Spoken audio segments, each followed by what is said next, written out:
Howdy folks and welcome. This video is an introduction to GitHub.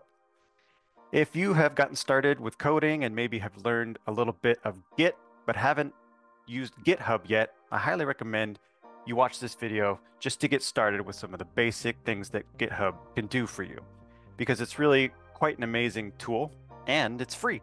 So let's jump into it. Okay, so this video assumes that you have some familiarity with Git. Perhaps you've learned how to initialize a code project as a Git repository. You've learned how to do a commit. Maybe you've learned how to create a branch or merge a branch. If you're at that level of experience with Git, you're more than ready to start using GitHub. If you have no idea what I'm talking about, I recommend getting familiar with the basics of Git first before getting involved with GitHub. Okay, so you've used a little bit of Git. Now, what can GitHub do for you? Well, GitHub can do quite a lot. First and foremost, it's a place to store your code. You can think of it as a backup, if you like. Cloud storage for your coding projects. That's great. But it also provides a pretty elaborate graphic interface for you to view your code changes and sort of keep track of the different versions of your code, different branches of your code. It allows you to collaborate with others on projects. You can add collaborators and they can contribute to the same repository remotely using GitHub. It has a wide array of features for project management, such as reviewing code before it gets merged or keeping track of issues and tasks, a whole lot. Uh, but also you can use GitHub to view other people's code if it's publicly available to you. You can oftentimes clone it down to your machine and be able to run the code yourself, which is great. And it also serves as a showcase for your code. Employers often will want to look at your GitHub and see how active you are, check out some of your repositories, and see who they're really looking at as far as you as a coder. So to get started with GitHub, you simply go to github.com. And this is what it would look like if you haven't created an account yet. It's very easy and it's free to create an account. It's very self-explanatory. You basically just need an email. I already have a GitHub account, and so I'm going to switch over to that. This is what it looks like when you have a GitHub account and you visit your GitHub profile page. You can pin repositories to have them show up more prominently on your GitHub page. But this is sort of, your home page, if you will. So let's create a new repository. And in this scenario, we'll create one for a project that I've already started. So to create a new repository, we go to this Repositories tab here. And when you go there, there's a nice big green button for New. That's to create a new repository. And here is the page for creating a new repo. It's required to have a name, and so I'm going to call it GitHub Demo. The description is optional. An owner does need to be chosen, and I will go with my personal GitHub account. I will make this repository public, but if you don't want anyone else to be able to access it, you can make it private. I am not going to add a README and I'm not going to add a git ignore. I'm going to leave this repository completely empty. The reason I'm doing that is because, like I mentioned, I have an existing project. So I don't want this repository to have anything in it. I don't want it to conflict with my existing project in any way.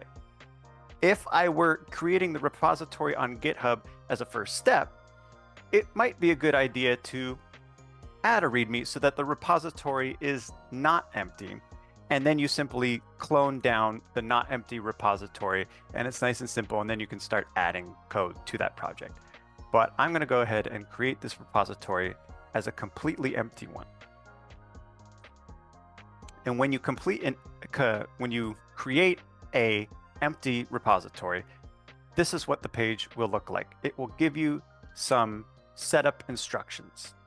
The way I like to connect my projects to a remote repository, which is what GitHub repositories are, is to use this git command git remote add origin. The word origin can be thought of as an alias for a remote repository. So in your Git commands, origin will now refer to this GitHub hosted repository. So I'm going to grab this command because that's how I'm going to connect my local project to this remote repository. So let's go over to my local project. And here I am. I haven't even initialized this amazing project as a Git repository yet. As of now, it's just an HTML file with a header expressing how excited I am to push to GitHub. So let me open a terminal, and I will initialize this as a Git repository so that now I can run Git commands like git commit and create branches, and of course add a remote. But first, let me show you how to check if there are any existing remotes. To do that, you run git remote space -v. And as you can see, there was no output when I ran that command, meaning there are no remotes connected to this repository. So let's go ahead and add one. And that is just by using that command that I copied from GitHub, git remote add origin, followed by this URL. So I'm going to hit enter, and it doesn't give any output, but if I rerun the command git remote -v, voila, we see that this remote has been added. It will always display it like this with the fetch and push, but it's very clear that this remote has been added. That's pretty cool. This means we're ready to push up to GitHub. Before we can do that, we have to commit our code. At this point, everything is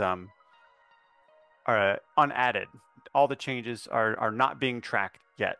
So actually, let me add a git ignore real quick, because I wouldn't want to be seen, not following best practices.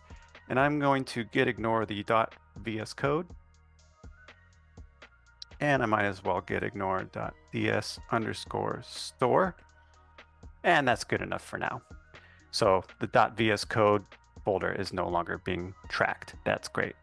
Okay, so now I'm going to do is I'm going to add all of my changes so that they're being tracked and get them ready to be committed. And I'll run git status to show you that. So there they are, the index.html and the git ignore. VS Code is not included in those changes. I'm going to do a commit,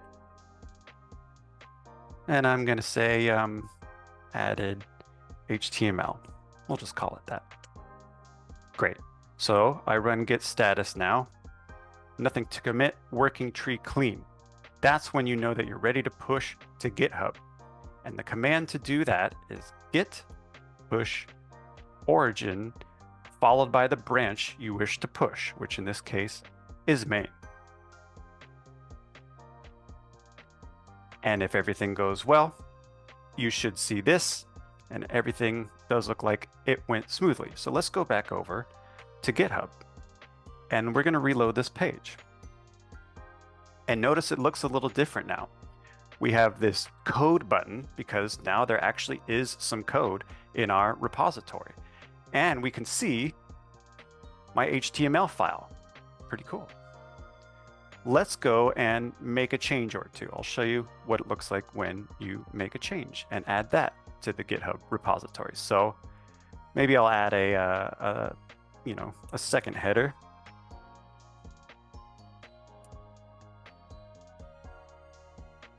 And maybe I'll add a README.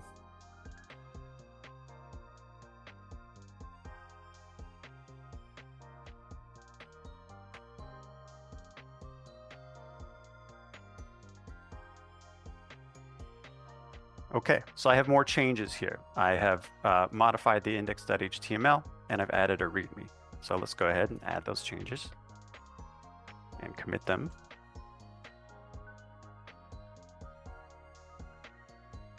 And push them.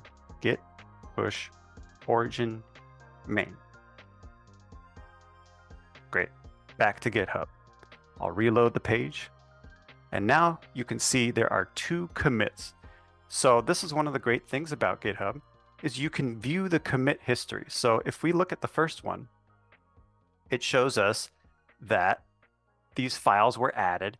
Everything in green is something that was added. So in this case, the entirety of the file is green because it's a brand new file. But if we look at the next commit, we can track individual pieces of code that were added, such as this second header here. Anything that shows up in red will be lines of code that were removed. So this is a great tool for reviewing your code. Cool. Okay, and so for the last part of this video, I just want to quickly show you how to clone down an existing repository. Let's say you're a big fan of mine and you wanted to clone down one of my repositories. Let's go with Mike's Nerdle, which is, a little game, and you might be familiar with it. It actually is an existing game. I just was recreating it. So it's publicly available. So that means I can clone it down by opening up this code dropdown right here. Now, I didn't go over how to set up your SSH keys with GitHub, but if you haven't done that, you can clone down a repository using this HTTPS method. And so you can copy that. And let's get a terminal window open. And let's see, what directory am I in here? Well, let's clear, and yeah, I'm already in the GitHub demo directory, so that's a great place for me to clone this down.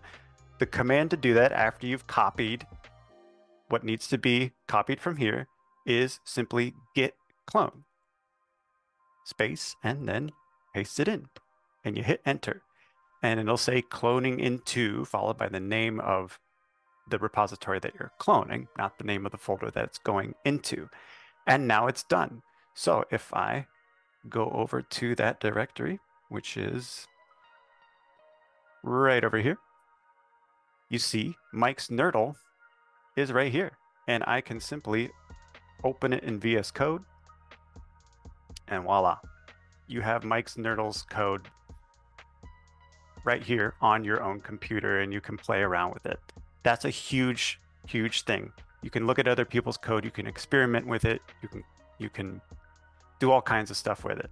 So there's a lot of stuff that I didn't cover here that GitHub can do. There's forking repositories, there's adding collaborators, and of course, I didn't show you how to set up SSH keys with GitHub, but by simply learning those basics of creating and connecting and pushing to repositories, you're already using a very powerful tool with GitHub. So I hope this video has gotten you excited about using GitHub, and I wish you all the happiest of coding. Take care, folks.